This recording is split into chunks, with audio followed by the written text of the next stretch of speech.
Good evening. I'm Governor Kristi Noem of South Dakota.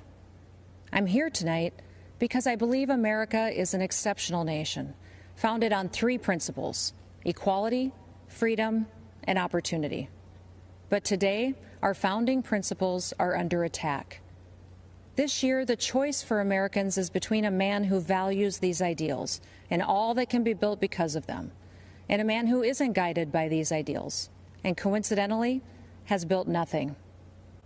Remember, America's battle for independence and fight for self-governance was something that had never been done before. Men of great intellect and wisdom, like James Madison, the father of our Constitution, hoped our constitutional republic would last for ages, mitigate the problems that would naturally arise from political factions, and prevent tyranny. Madison also authored much of the Bill of Rights because he understood the natural tendency of government to increasingly encroach on the people's consent, and thus our freedom.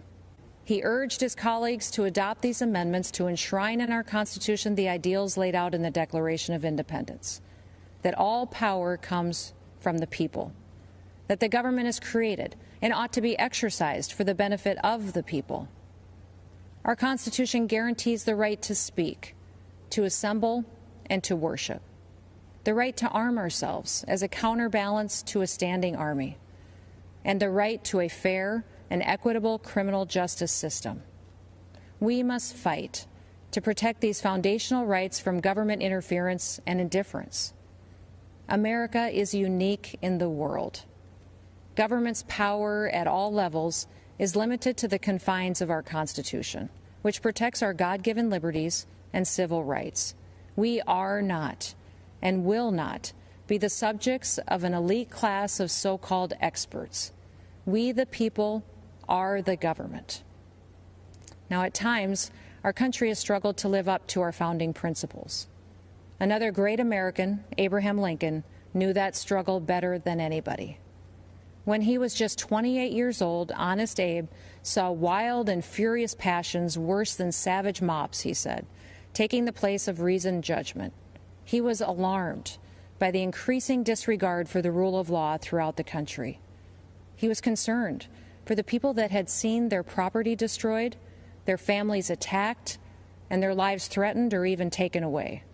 These good people were becoming tired of and disgusted with a government that offered them no protection. Sound familiar? It took 244 years to build this great nation, flaws and all. But we stand to lose it in a tiny fraction of that time if we continue down the path taken by the Democrats and their radical supporters. From Seattle and Portland to Washington and New York, Democrat-run cities across this country are being overrun by violent mobs. The violence is rampant. There's looting, chaos, destruction, and murder.